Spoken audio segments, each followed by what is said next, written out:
problem right there. So Satan begins to come through with his test. Now let me show y'all something. It is amazing to me. Oh man, it is amazing to me how the enemy does. How he does us. He cares nothing about us. If you think that the enemy cares anything about you, let me help you tonight to understand that he don't.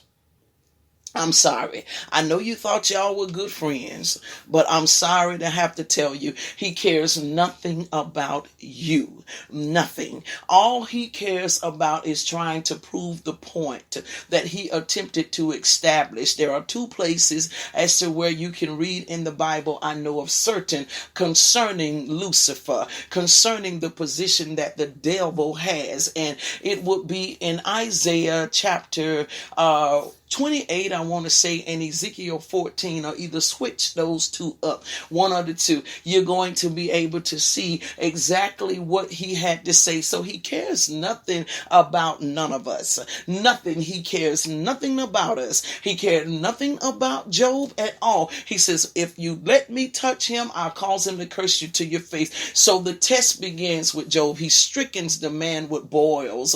The Bible says boils, which we call risings. He strickens the man with boils from the top of his head all the way to the sole of his feet. Said they literally had to scrape the skin off of him and all. It was just, he was so on fire. He would sit in sackcloth and ashes, just literally going through. His body began to take so much upon it and went through such a great sickness.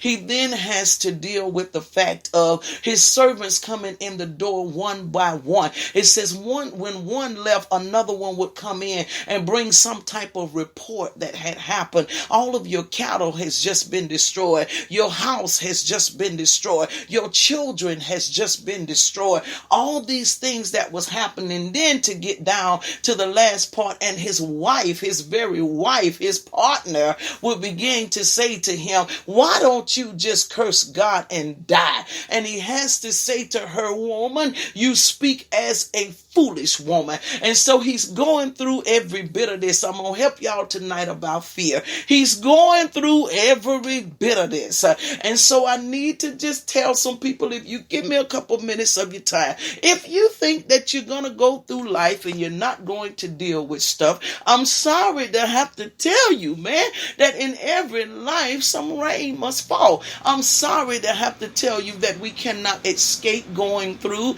situations and circumstances. I'm sorry to have to tell you that there is an enemy that really hates you. There is an adversary that goes about as a roaring lion, seeking whom he may devour. I have to tell you that so that you understand that there's going to be some trouble in your way, that you have to cry sometime. You might have to lay awake at night, but that's all right. Jesus will fix it after a while, baby, because he fixed it for Job after a while. Let's go a little bit further. So now I'm in chapter 3. Let's move over to chapter 3 in Job. And so Job is dealing with all this stuff. All this stuff. I just need to encourage some people tonight that you're dealing with a lot of stuff and you're feeling like you're at your wit's end. You don't know which way to turn. You don't know what tomorrow holds. And you concerned about this and you concerned about that. Well, Job found himself getting concerned. He found himself getting concerned because it was hit after hit. All types of things was coming back to back to back to back. But I just need to let a couple of people know tonight that are dealing with some stuff back to back, that you are getting hit with those things because you are built to last, baby. You're not getting hit with that stuff because it's going to take you under. You are built to last. If you will hear what I'm saying to you, you are built to last. You've got to fortify your mind and help yourself to know that you are built to last. It may have been designed to destroy you, but it's not. Why? Because you were built for this. You were built to last. I'll tell you how. How do you know? You would say to me, Pastor Lee, Delphine, Msphine, Fiend, whichever one you call me. How do you know I was built to last? Well, because First Corinthians chapter 10, or somewhere around verse 13, I think it is, it says there is no temptation such as coming unto man. But then it goes on to say that the Lord would make a way. He says out of every temptation, he makes a way of escape that you may be able to bear it.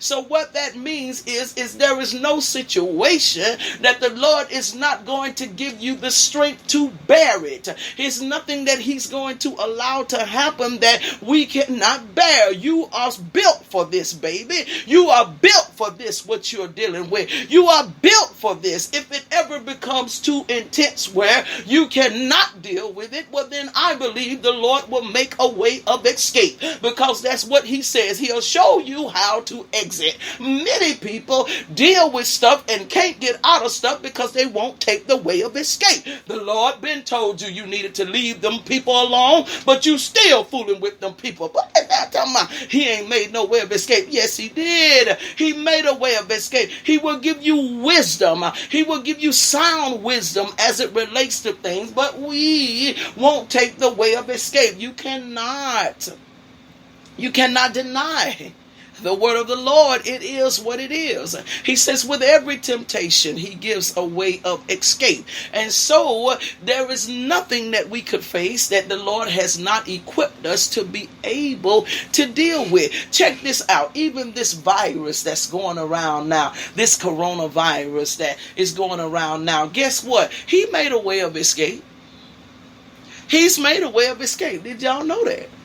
He's made a way of escape. What are the ways that, and I'm doing something they said don't do, but look, check this out. I've already washed my hands on Lysol and everything when I got in here. They said don't touch your face, especially if you out and you touching things. Don't touch your face. I'm home. I've already sanitized. So don't touch your face is what they say. That's a way of escape. Don't be in large crowds. That's a way of escape. All of the things that they have said to make sure that you drink hot liquids. That is a way of escape.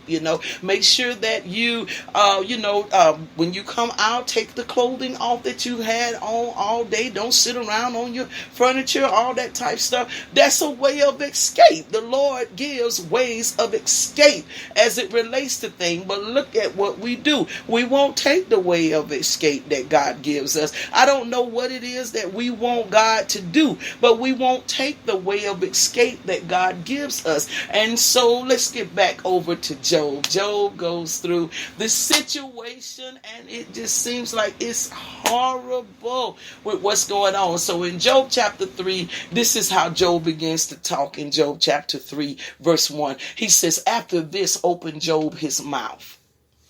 Job is about to talk. And it says, and cursed his day. Look what he did. Job literally cursed his day. And doesn't stop there. He keeps talking trash. He did a Delphine. That's what Job did. I did, probably trace my lineage and find out that Job was, me and him probably was real close kin. Because Job did a Delphine. He kept talking. He just didn't say what he said and hushed. But Job kept talking. I'm in Job chapter 3. Y'all need to get your word and read along. This is that Job chapter 3. I read out the King James Version. Job kept talking trash. It says he opened his mouth, and then verse 2, and he spake, he cursed the day in verse 1, and then in verse 2 it says, and he began to speak and said, let the day perish wherein I was born, and the night in which it was said that there is a man child conceived. Job got so upset that he started wanting to just hate the day to which he was born. Why? Because of all of this stuff that was going on, all of the circumstances and situations that was going on. He began to be so overwhelmed with what was happening with him. So he began to say, I'm just tired of this.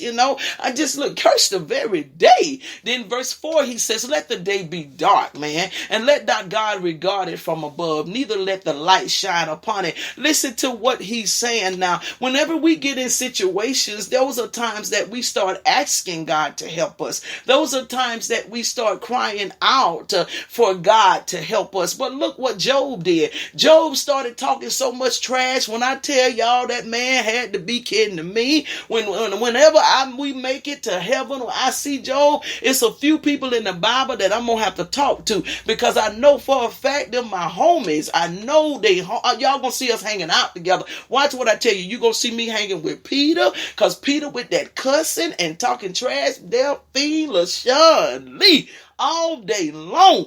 And then you gonna see me go over there, and you gonna catch me running around. I'm gonna hang out a little bit with Elisha, because Elisha, when the Lord first called him, he said, oh, wait, hold up just a minute. I don't know about this. I need to go back over here with my people. See, so, I pulled one of them numbers too. They still have to do the will of the Lord. Then you're gonna catch me hang out a little bit with Isaiah, because Isaiah, he said he was a man that dwelled with people that had unclean lips. Lord have mercy, Jesus. I know about hanging with people with unclean lips. Shoot, mine was unclean. So, you're going to see me hang out with him some. It's going to be several of them that you're going to see me hang out with. You're going to see me hang out some with Jonah, because there have been times when the Lord has wanted me to do things, and I didn't always do what God wanted me to do, y'all. Y'all hear me do it now, and you see me do it now, but I didn't always do it. I was Jonah at times, didn't want to release the word of the Lord that the Lord would give me and all that type stuff. Some was because of fear of being rejected. Some was because I don't want to be bothered with them. Whatever cases it was, I can tell my story. Y'all know I'm honest about my story. So you're going to see me hang out with different people, but Job will be one that you're going to see me deal with, because we're so familiar and so many ways. So Job starts talking real crazy, and he starts talking crazy because he's literally throwing a temper tantrum was what he was doing. He's throwing a temper tantrum, and so, because that's what we do. Even as adults, we find ourselves throwing temper tantrums. If you would just raise your hand if you're sure, go ahead and tell the truth about it. Even as an adult, you have thrown a temper tantrum. When God was not doing something the way you wanted it done, you were throwing a temper tantrum. If God didn't give you something right when you wanted it, threw a temper tantrum. If you were going through the valley of the shadow of death and didn't like the way that it felt, start throwing a temper tantrum. Start throwing a temper tantrum. And so Job begins to throw a temper tantrum. That's what he's doing. Job chapter 3. He's throwing a temper tantrum. An adult temper tantrum. So can I say to my adults, I don't want to give you a pass to do it, but what I want to say to my adults that throw temper tantrums, you are not alone. Okay? Job did it too. Just don't stay there, okay? Just don't stay there. It happens, all right? It happens. Sometimes you throw temper tantrum. I've thrown a few myself. When God wasn't doing what I wanted him to do, throw a few myself. So let's look on a little further. We're in Job chapter 3. Job started talking so much trash. He says, let the day be darkness.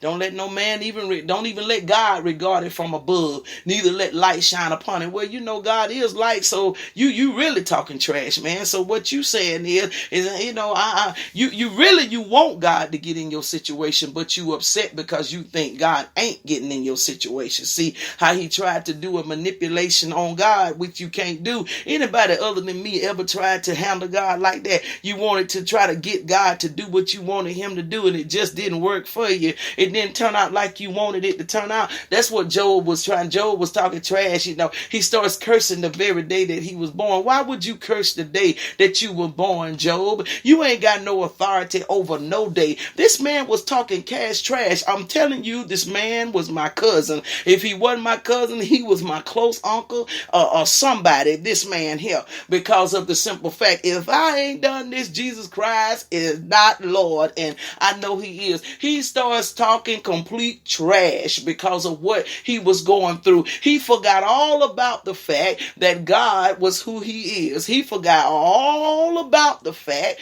of the power of God and how good he had. Now, let me show y'all something.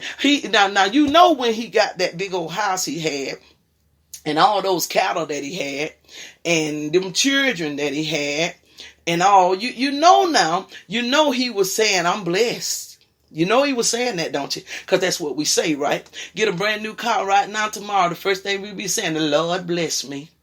The Lord bless me. Get a new house. The Lord bless me, honey. So you know Job had to be giving credit to the Lord for this stuff.